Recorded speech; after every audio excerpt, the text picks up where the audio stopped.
All right, we are live. And let's make sure we've got everything cooking here. It's not officially noon yet on the East Coast, so we'll give it a second. Check. Hopefully you can hear me. Check name. All right, cool. So here we go. This is my Ask Me Anything.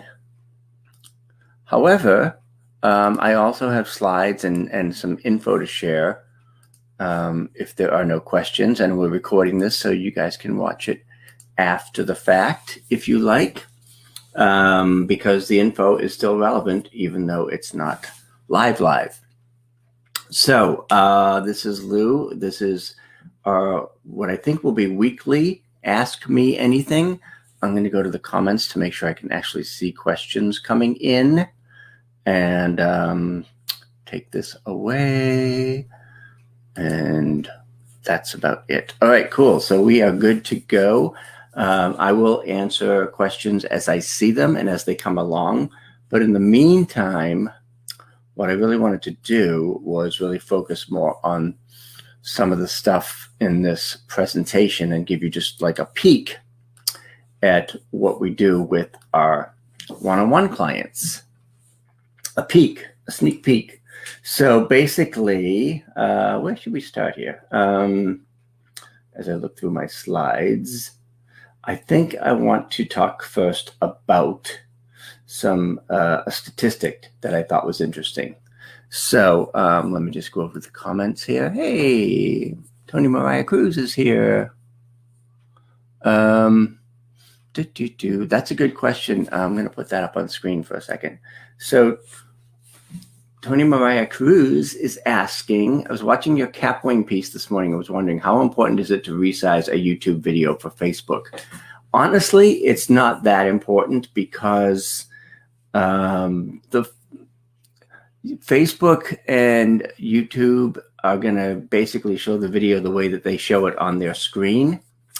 And the only time it becomes an issue is if you are going from horizontal video like this to vertical video, because so many folks are watching videos on their phone, and formats like Instagram and IGTV are really formatted for vertical video. So the only time it's important to think about using something like capwing.com for resizing is if you're going from horizontal video to vertical video. All right, cool. But that was an excellent question because most of the time I just post it and throw it up there and see what happens. So back to our little chart here. Let me share this full screen. One of the things that I found interesting as I was doing my research about why people are not doing more video is when asked, this is a Wise Owl survey, what are the most challenging obstacles to video marketing success? 44% of small businesses said that lack of an effective strategy was the single most challenging obstacle to video marketing success, which makes total sense because if you don't have a plan or a strategy, you're just kind of throwing stuff against the wall to see what sticks. Other businesses said inadequate video budget. I don't buy that because most of what I use is low or no cost tools and equipment. 40% said lack of compelling content. Well, obviously you have to have good content if you want to do video. Lack of production resources. Again, these days, that's just not an excuse. And a few other things there. But the main one is lack of an effective strategy, which is interesting because, again, if you don't have a video plan, what's the point of doing video? And again, video now more than ever is the primary way we can connect and engage right now. This was true even before the pandemic, but it's much more true now video really rules the internet. Video is really, immersed in the internet and such a huge part of it. And it's the most personal and engaging tool to connect and engage with your audience. We don't have the benefit of being able to do in-person networking right now. We don't have the benefit of being able to go to conferences and events. We don't have the benefit of being able to speak from live stages yet. So again, the best way to do that is video, because it is as personal and as engaging as you can get without being there in person, face to face. And even without being face to face, video builds know, like, and trust faster than any other platform. I hear it again and again and again. Video makes that connection. It puts a face with a name, and it helps to build relationships and builds know, like, and trust. And what that leads to is that it accelerates the sales process and ultimately generates revenue for your business, which is a really good thing, right? You know what? I'm going to put up a quick little banner here. And I know Mariah's already part of this, which is awesome. But this is sort of a little bit of a sneak peek at my upcoming video marketing plan program, which is a 4-week intensive. And the link is lubortone.com/plan. So I'll leave that one up for now as I sort of pop around these slides a bit.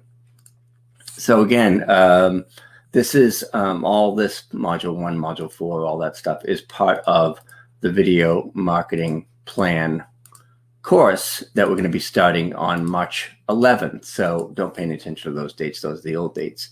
So we're going to go through 4 modules and 4 sessions, and that'll be really cool because we'll be able to create a plan and a strategy around your videos, so that you're doing videos that are integrated and part of your overall marketing and not just an add-on or a side thing.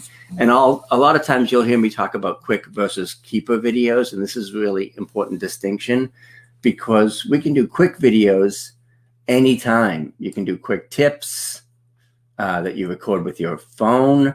You can do testimonials, or you have other folks do testimonials for you. You can do video on the go when you're out and about. Haven't been able to do as much of that lately.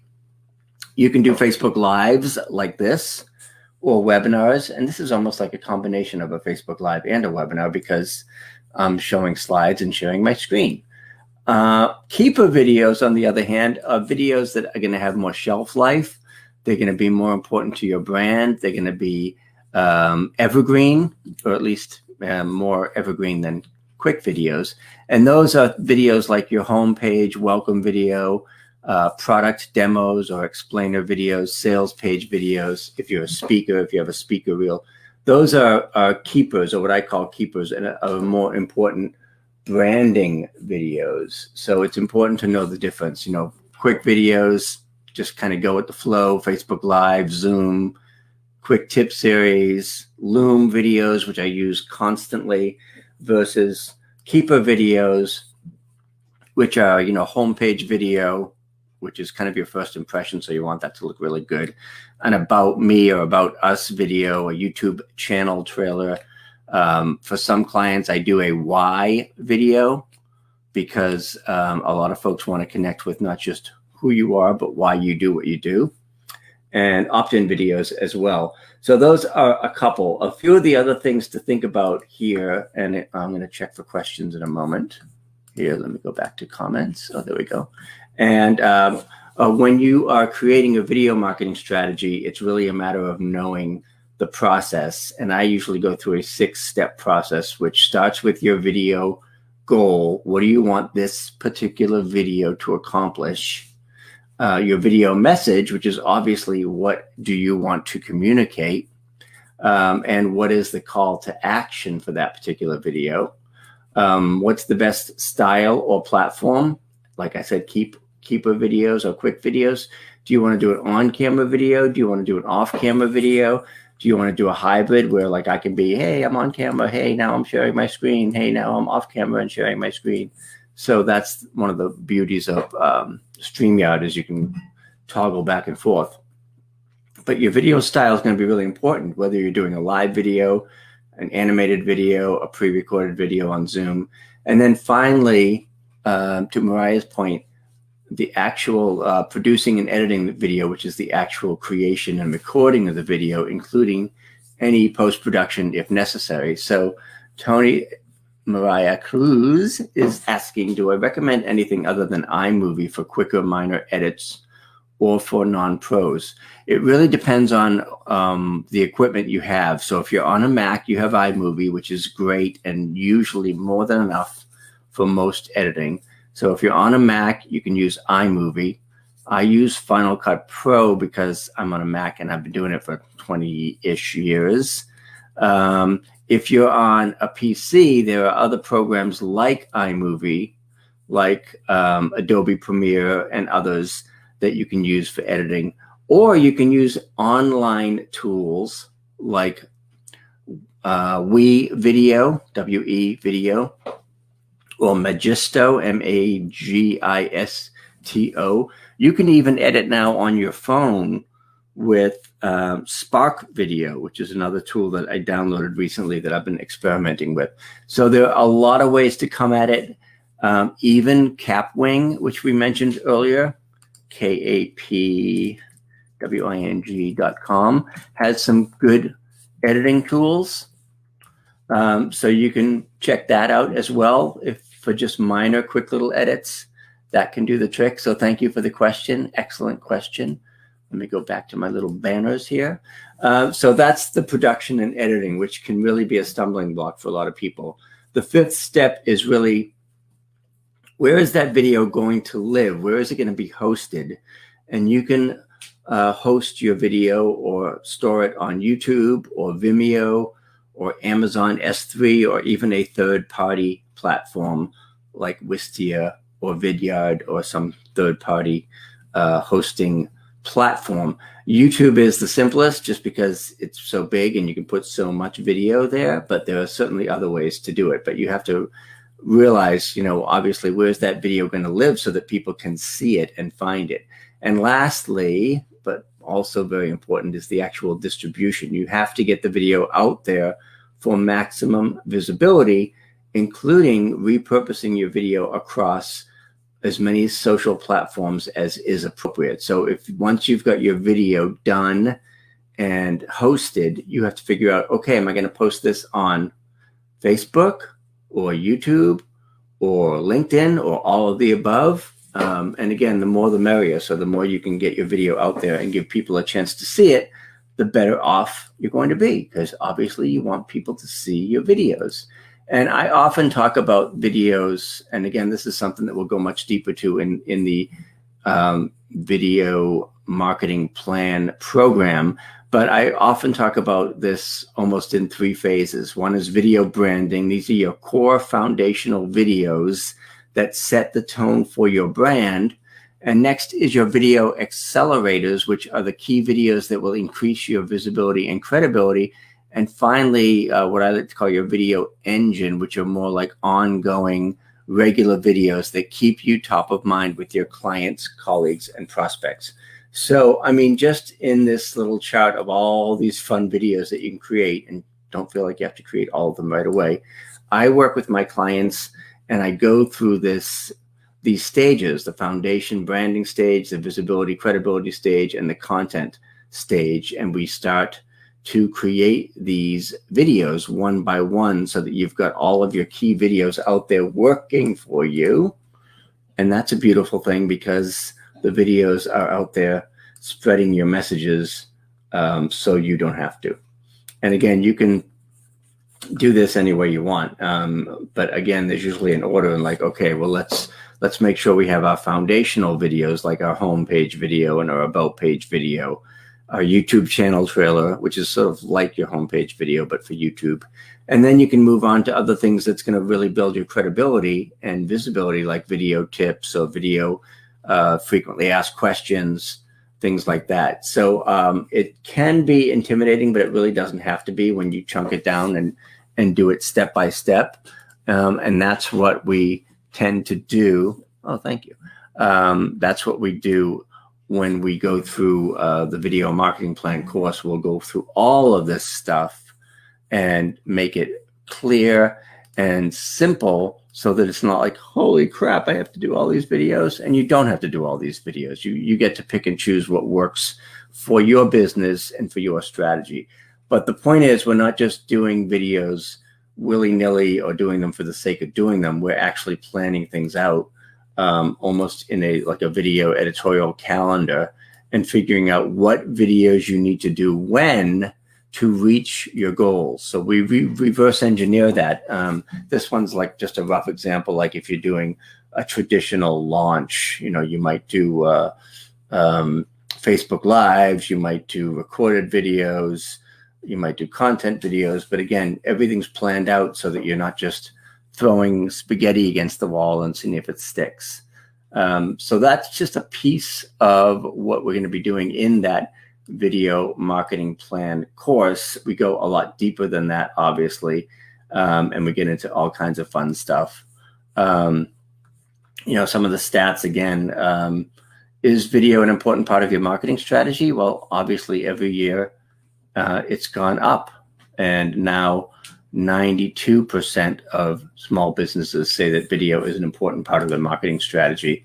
And again, when customers feel connected to brands, they're more likely to buy and be loyal and recommend to a friend. And all of this is built with video. So that's how we basically create that relationship when we can't be there in person. So we'll look at all this stuff. Again, I don't want to get into too much of this because it gets it takes a little bit more explanation, but this is all the fun stuff that we get into when we are doing the video marketing plan class. Let me see if there are any other questions here because I don't want to take up any more time than I need to. But I did want to give you a quick overview of that video marketing plan course program that we do for 4 weeks and give you a little glimpse of some of the stuff inside that course. And again, you don't have to necessarily go out and create 15 videos. We do it in a very strategic, organized process within modules so that you're creating the right videos at the right time for the right audience. So you've got your branding videos, which are your foundation. Then you've got your visibility videos. Then you've got your content videos, which you can do virtually anytime.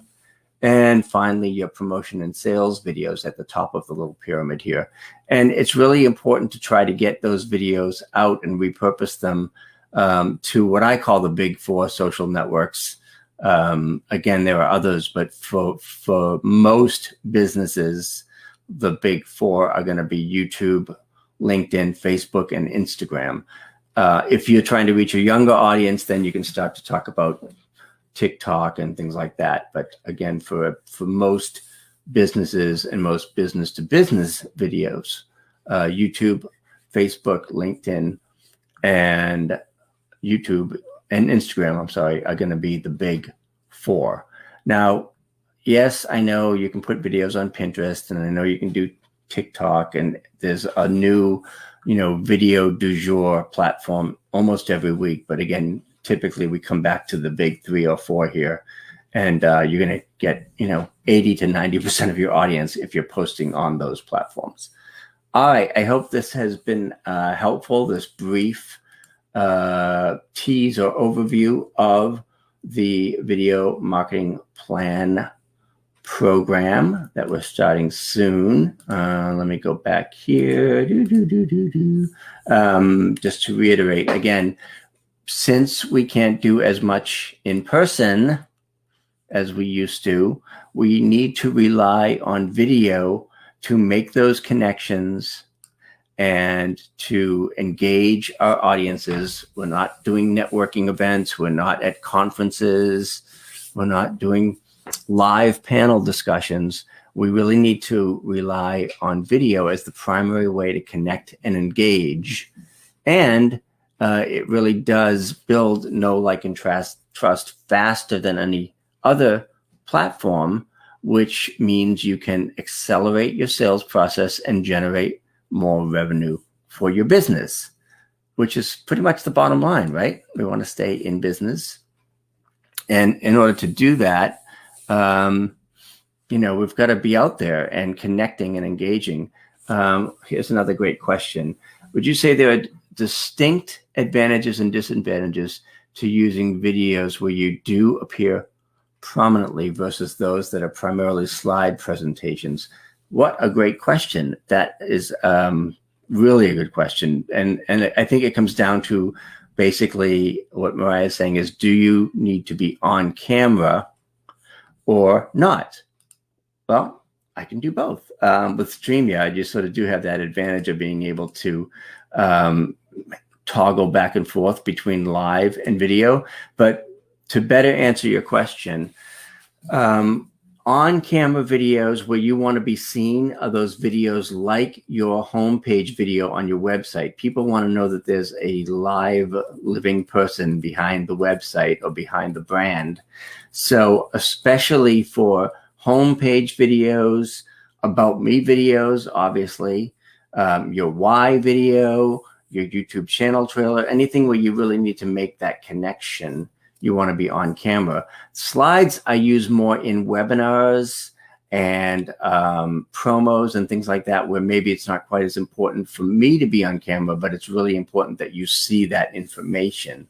So that's why I tend to rely heavily on slides and things like that, because on webinars, I don't want to just be on screen talking the whole time. I want to be able to show my screen and show my slides and do it that way. Now, sometimes when I'm doing Zoom, I'll start out on camera to create that engagement and introduce myself and try to sort of make that connection, and then toggle over to sharing my screen and my slides. I may come back on at the end like this and say, okay, guys, hope this was helpful. So great question. But again, the advantages of being on camera is it's when you want to connect and engage as personally as you can. So people are seeing a face and hearing a voice, versus showing slides where you're just disseminating information. So the answer is it depends. It depends on your goal. All right, so let me put up my little slide thingy one more time. I know Mariah's already part of this, which is very exciting. This is my favorite program to teach and to do with folks, because we really take video stuff to the next level and create an actual plan and a strategy to help you make sure that you're using videos for the right reasons, the right videos at the right time to the right people. All right, you guys, I'm going to jump off and thank you for being here. I'll repost this in case you missed it live. And if you have any questions, feel free to reach out. Yeah, this is going to be great. This is a perfect timing for you, Mariah, because having just done the 15-day challenge, this is a logical and natural next step. And as Tony Marie Cruz says, getting into the video habit. Once you do that, then you're going to think strategy and how do I use these videos and why am I creating them in the first place? So I hope this is helpful, and I will check back soon on Facebook and on the group. But for now, we shall say goodbye, good luck, and we will see you next time. Talk to you soon. Thank you.